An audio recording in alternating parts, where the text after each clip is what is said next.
How's it going, Magic lovers? As always, God bless you and thank you for being here. I'm Gage and this is Candy Coral Aquatics. Today, guys, I'm going to showcase one of my devotion decks that I put together. This is going to be a red devotion build.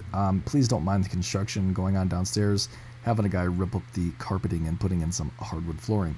So anyways, guys, devotion deck. So basically what this is just mono red devotion. So everything in here is going to be red, and then we're actually going to be using Annex Harden in the Forge as our devotion character because his power is equal to your devotion to red. So in this deck, I'm running a couple of Claim the Firstborn. I'm running 3 Shock, 3 Spikefield Hazard, which is a really cool card because I have found more times than not that you can clear a creature with just 1 damage. It's kind of an interesting card because you can either throw it out and clear a creature, with that 1 damage if it's either bend damage or it only has 1 defense, or if you run into a pinch, you can actually throw it down as a land. So it is a dual-faced card. We're going to be running 2 Fire Prophecy, 3 Bolt Hounds, 2 Bone Crusher Giants, 2 Expedition Champions, 2 Fearless Halber.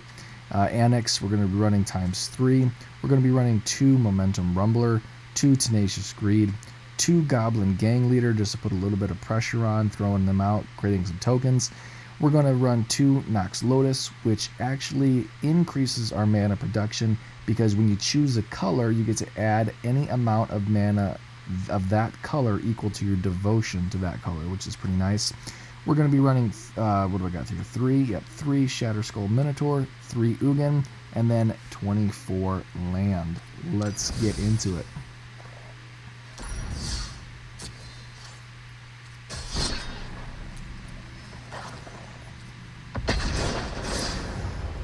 So, this is only my second attempt at making a devotion deck. I've got a blue devotion deck that is really nice, but I don't have all of the cards that I want just yet in that deck. It's getting close though. So right off the get-go, guys, we have 3 lands, potentially 4 if we need it, which is going to allow us to Bone Crusher Giant early on, and it gets us closer to our Ugin. So let's go ahead and throw in a Mountain, which is going to activate that Spikefield Hazard since it only takes 1 mana should we need it. Alright, so it looks like he's playing a black and white deck.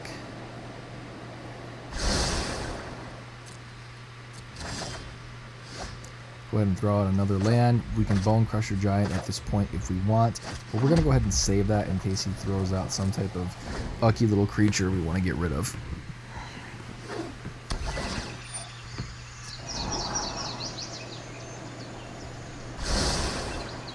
Alright, he did nothing, so it's going to come to us. We're going to throw out our 3rd mana, which is going to allow us to throw out a little human warrior action. So we got the pressure on him right now. Alright, so he's going to be running a human deck. This could get really spicy really quickly. A lot of the human cards can be pretty OP, so we're going to save this Claim the Firstborn and hope that he throws something out that we can use it with.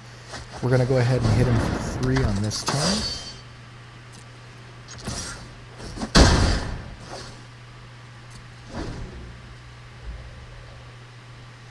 So yeah, guys, I've been playing around quite a bit with different decks. I've got quite a few I want to show you guys here. Alright, so what's this guy's converted mana cost? Okay, legendary humans you control have indestructible. Yep, I've come across certain decks like this before, and they can be pretty gross. So what we're going to do here is we are going to Claim the Firstborn. We're going to take control of this. And then we are going to all attack. Is this an instant? It is. Next damage. Then what we're going to do, guys, is we're going to be nasty.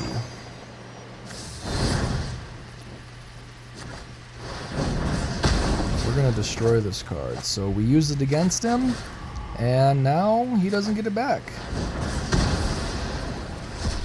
So he's salty. Guaranteed. So that's good though, because that is going to help prevent any of that ramping that he's going to do with his human creatures. What's this guy here? Lifelink. Whenever an opponent attacks with creatures, if 2 or more of those creatures are attacking and you are playing to don't control, draw a card.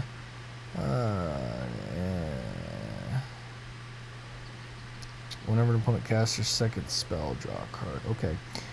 So, let's see. We're going to play Bone Crusher. And we're actually not going to attack this round. Let's see what he decides to do here. There's another General's Enforcer. Okay, so this guy's now got Indestructible, unfortunately. Let's throw out our Momentum Rumbler. So that is a bit of a problem, because he can block with this card, it won't die, and he can gain life from it. He can kill our Bone Crusher Giant. See, if we attack with all 3, he can block 2, effectively clear 2. He would take 3, but he's going to gain 3, so all we'd be doing in this instance is losing. Let's not do that.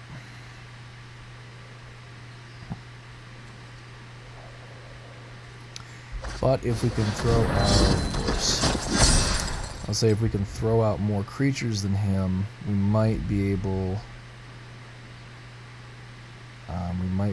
to overwhelm him, but I don't know if that's going to happen.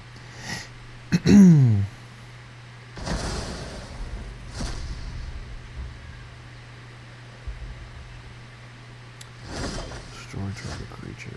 Okay, so we got a Lotus, which that's going to let us ramp into Ugin, actually. So let's pop the Lotus.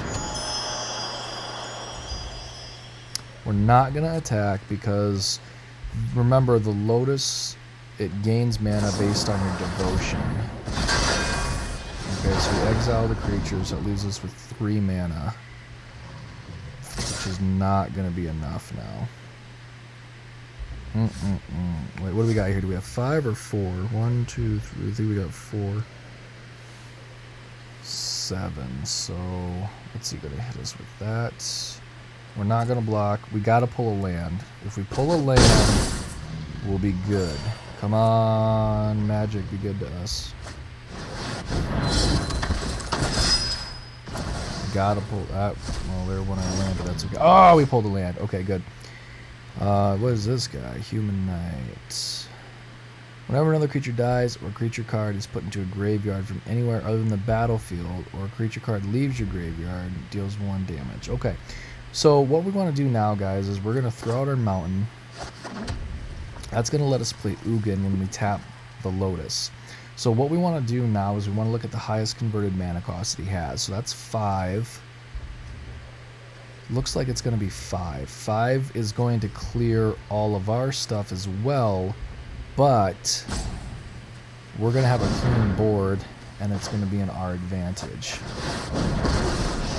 So popping Ugin with the Lotus. We're going to exile permanents with converted mana cost of 5 or lower. That's going to clear our board. And now we're going to be able to play... Actually, we can't play our Minotaur yet. We can play this guy, which is going to give us 2 more, which is going to give us 3. We don't have anything we can pop yet. We're going to deal 3 damage to him, which is going to give our Ugin a +2. This guy does have first strike, but we can block if need be.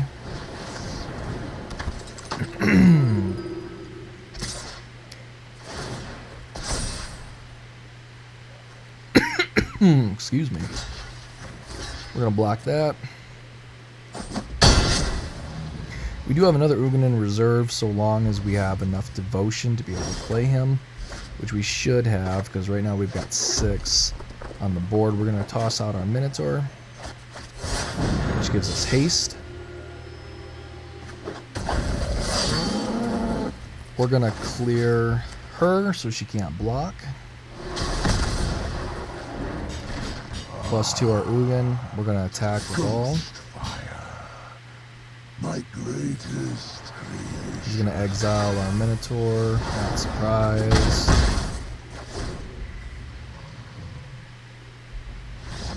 And that's it, man. Nothing he could really do with that. He was screwed. So yeah, so that's the mono red devotion, guys. It's really not bad. I could probably mess around with a little bit more. There are a couple of other cards that I want to add, which we might actually just go and do right now. Let's see what they have for gods in the red decks. You know what, maybe I'll do that after the video. Let's just jump into, got some rewards here. Let's just jump into another one. So let's try our blue devotion. Now this is not a finished product. Like, there are actually some cards that I don't have yet, so I had to substitute with other cards. So you will be seeing this deck again in the future when it's completely finished. It's probably about 80% done as of right now. So we're gonna go with 4 corridor monitors. We're gonna go with 2 protein thaumaturgers. I will completely slaughter these names, so don't mind me.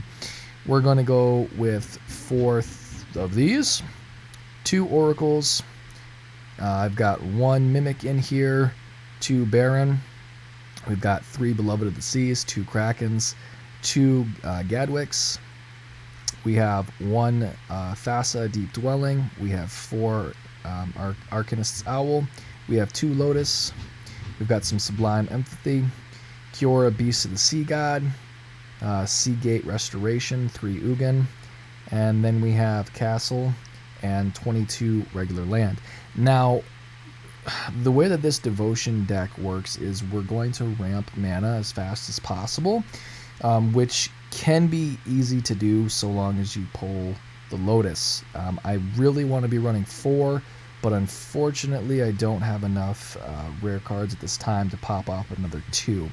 So the idea behind this is, if we can get lotus out, because this is a blue devotion deck, we're going to have a lot of devotion on the field, hopefully, and we can pop the lotus for extra mana like you guys saw in the red devotion. But then we're actually going to be using the corridor monitor.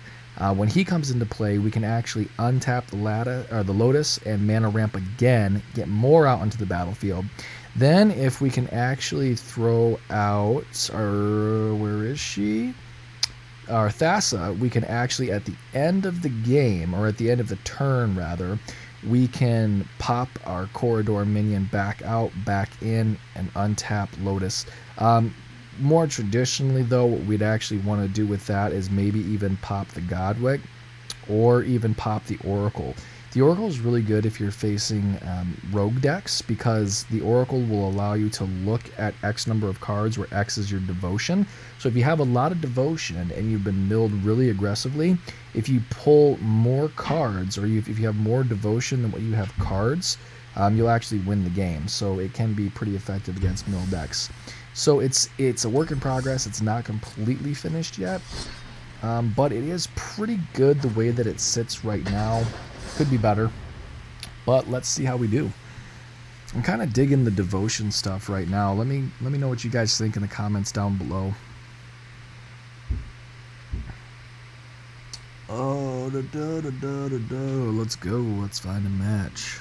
Guess I could use this time to take a swig of water here.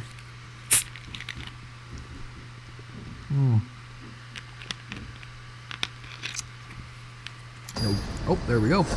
Also, let me know in the comments down below, guys, what kind of decks are you running? You know, let me know down below. I'm curious to know what you guys are running also. Let's go ahead and see what we can do with this hand. It's not a bad hand.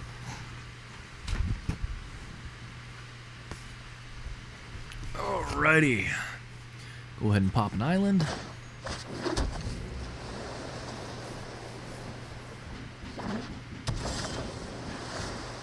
Got Lotus, that's good, that's good. I think I'm gonna wait on the Oracle. I'm probably actually gonna wait to pop anything until they pop something. They're running blue too, which always kind of worries me because, like, I don't have any removal in this deck. This isn't a removal deck, and I almost always see some type of removal with people who are running blue, and it's just really aggravating. So we're gonna pop this guy, send this back to his hand. That's gonna get our devotion up. So when we pop our oracle, we'll actually have 4 devotion, which will give us 4 cards to look at, and then we can pick out one of those cards that we would like and put it on the top of our library, which will allow us to draw it next turn. Well, the turn after we pop it, of course. This guy's using a pretty basic blue deck. This actually looks very reminiscent of the deck the game actually gives you. So there is a lot of flying in there. Ooh, do I want to pop Lotus? Let's pop Lotus while we know we're safe, because he's got no mana to tap, so he can't actually negate that. And let's just see if we can cancel that card out. Let's see if he'll block with it. He didn't block with it. Alright, that's okay.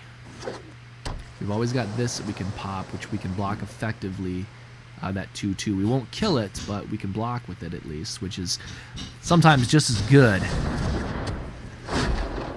That we can kill. Yeah, this is a very, very standard blue deck. I would call this a budget build. It's nothing super fancy whatsoever.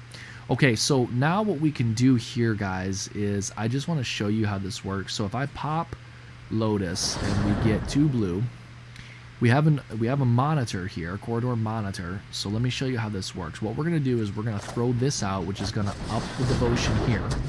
It's going to allow us to look at the top 4. We're going to pull a Kraken.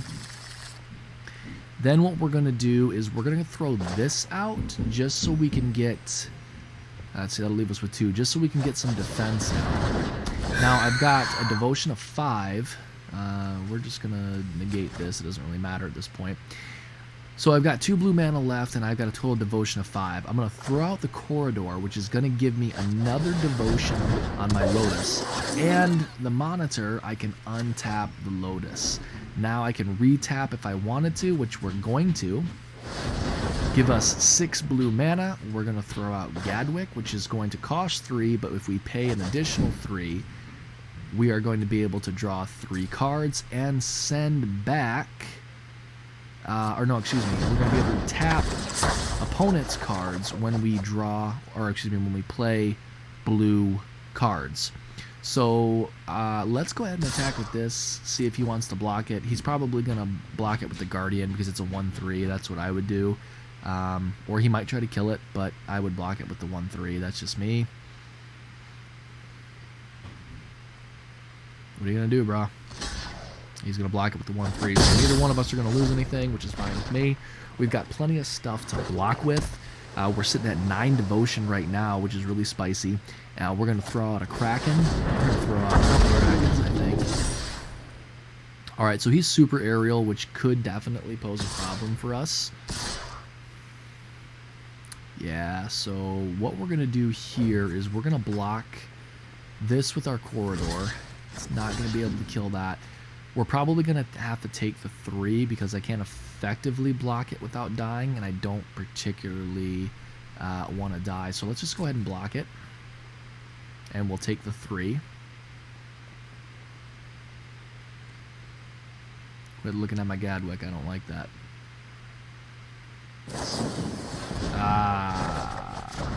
That's all right. That's okay.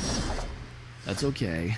Yeah, it's gonna see that prevents us from blocking his, or excuse me, from tapping his cards and going into a full onslaught, but that's okay because what we're going to be able to do is we're going to boost our devotion here, and we're actually going to be able to draw a significant amount of cards. We're going to pop another Oracle. We don't have to worry about saving it for him because he doesn't appear to mill. I definitely am going to want the Kyora Beast of the Sea Gods. We're going to be popping that right now, actually. Let's go ahead and offload our Lotus. And what do we got here? We got 10, so it's going to cost us 3. We could draw 7, but I don't want to have to discard. So let's just go ahead. What do we got right now? We got 2 in our hand. Let's go ahead and let's draw 5. Let's get us up to a full hand again.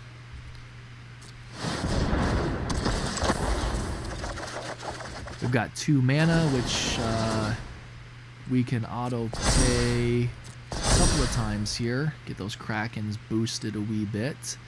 Or that one Kraken boosted a wee bit. We're not going to attack. We're going to keep our defenses up. Next turn, look at this, guys. We've got 18 mana just chilling here. If we pulled an Ugin, that'd be something, wouldn't it? But we're going to pull the Kyora Beast of the Sea Gods. This is pretty spicy, but I don't know if we're going to run it just yet here. We could create quite a few Krakens if we wanted to. Yeah, let's just see what he decides he's going to do here. He's going to attack with both flying. What do we have up? Let's see.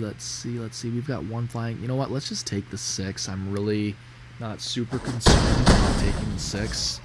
We're going to be able to attack his creatures next turn anyways. We're going to auto pay this to boost it. Let's throw out an extra little land to replace what we just threw out. Let's throw out another Kraken. That puts a ton of pressure on him. Let's go ahead. Whoops, I completely messed that up. That was my bad. Did not mean to do that. You gonna accept this or what? Let's go, bro. You worry too much. Alright. Let's see here. Let's pop our Lotus. We're gonna throw out this. Get ourselves a 8/8 Kraken token with hexproof, which is juicy. I would not be surprised if this guy conceded, but he's gonna be an MVP if he sticks in there. All right, there's our Kraken. Now at this point, we can do a couple of things. We can throw her out to make it a 17/3, or we could pop off another Kraken. I think just to put the pressure on, let's throw out our 17/3. He's probably going to concede at this point, but like I said, if he sticks in it, he is the man. You can see, yeah, exactly. There's nothing he can do here. You can see why this is so grotesque, why this can be so viable. Let's wait until this pops off, and I'll explain a little bit about this here. So our Godwick, I want to run more of these. I think I only have 1 or 2 in this deck right now. When I want to be running, I think it's 4 that I'm going to decide on, between 3 and 4. But you can see why this is so devastating. I mean, he's only a 3-drop, first of all, and he's a 3/3. If you have extra mana, you can spend that extra mana to draw cards like you saw us do here. And then whenever you're throwing out blue, spells, creatures, whatever, you're tapping any of the cards that he has available to defend with. So then we can just, if you have enough creatures out, you can just onslaught, especially when you have this Lotus. So it's just a super deadly combination. And like I said, this isn't even completed yet. There's still cards that I want to put in here to swap out with others. We could have run a Sublime and created another Kraken card, but I really wanted to put the pressure on with the Beloved of the Sea. This is a Devotion card, and since we're running 17 Devotion, she comes out as a 17/3. Although the defense isn't there, it puts a lot of pressure on people to block, so we can a lot of times destroy at least a creature, a pretty big creature that they have on hand, which comes in handy if you're facing a lot of mono green and stuff like that. You can really put the pressure on them. So let's go ahead and let's jump into one more match. Who's online right now?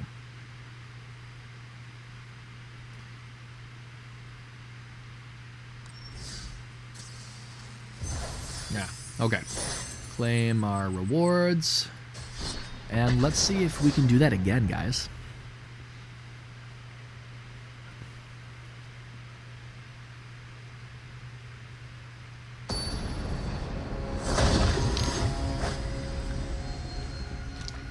Alright, this guy is a diamond? Is that diamond tier? Or is that silver? Looks like it might be silver. It's kind of hard to tell. I think it's silver. I think diamond is got a bigger diamond in it, or he could be a low tier diamond. I don't know, because it's been a wee bit since I've been in the diamond. I'm usually higher than that, so I don't quite remember. Okay, so what are we popping off here? This is a pretty good opening hand. We got 3 mana. Got an Oracle we can use to draw something that we would desire. Corridor Monitor if we pop Lotus, and then we can send something back if we have to with the Baron. I gotta put a card back on here. I need to put my Lotus back on here. Okay, we've got a Mimic, which is great. I'd like to see that. We'll probably throw out the Corridor well before we get a Lotus, just because it does boost some pretty good protection. Guy's throwing out Plains. Plains and Forest. I'm wondering if he's going to be running a Cleric deck. That's kind of what I'm waiting to see here. Let's go ahead and throw out our Corridor. Let's get our Devotion up a little bit so we can hopefully throw out this sexy beast.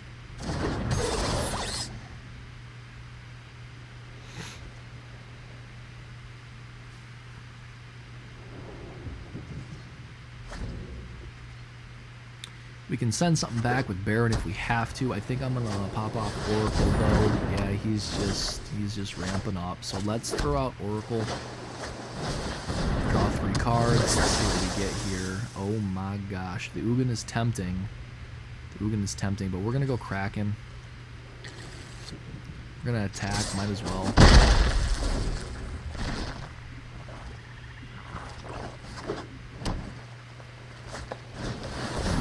Alright, he's going to create a colorless wall here. We're still doing okay.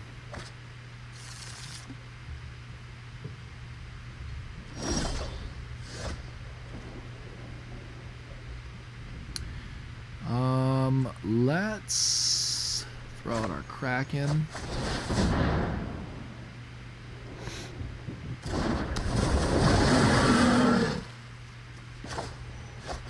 I think we're going to Glass Pool Mimic into the Kraken, I think is what we're gonna do.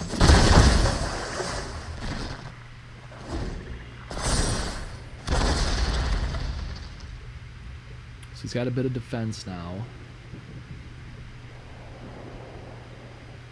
He could pacify us if he's running Pacify. I kind of expected this to be some sort of a Cleric build, but I'm not sure. He's not throwing anything out. Alright, we're going to auto... We got enough, right? Yeah, we're going to auto pay here. We're going to Glass Pool Mimic our Kraken. This will really put the pressure on here. And we have enough to be lethal on the wall. So my anticipation is he's going to block the Kraken and he's going to take the 2. Let's see.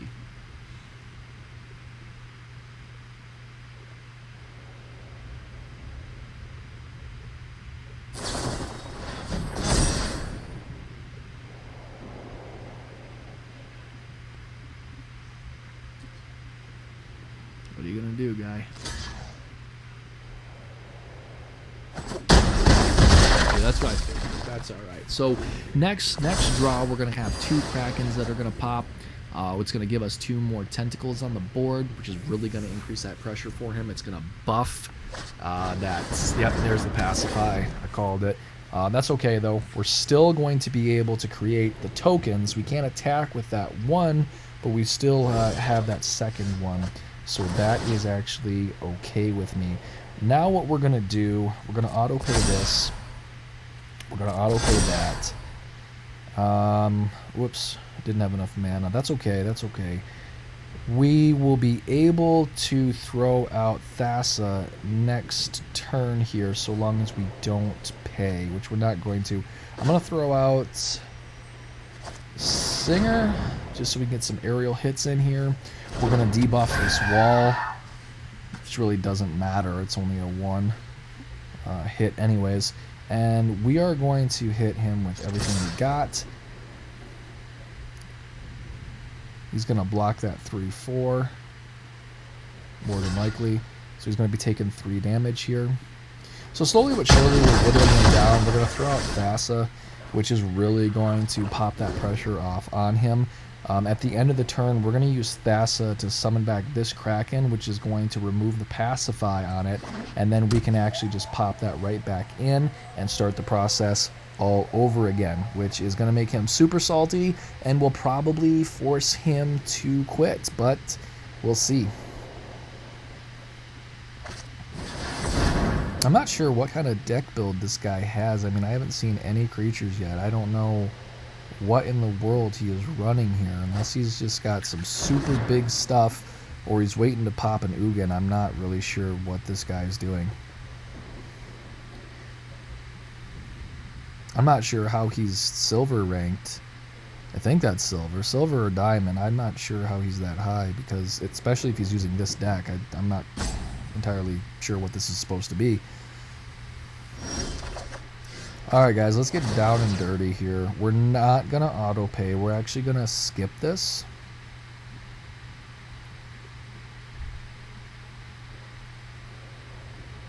We're gonna decline. And we're gonna decline. We're gonna throw out an island. We're gonna throw out Thassa. Ooh, sexy, sexy.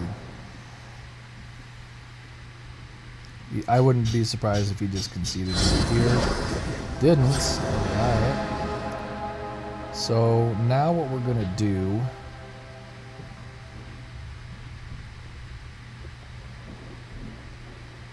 is we are going to hit him with everything. I hope he doesn't concede, because I want you guys to see what I'm talking about with Thassa here. Alright, so now we're going to exile this, and we're going to bring it right back. That's going to get rid of the pacify. That's bringing it back on the board. And we're good to go.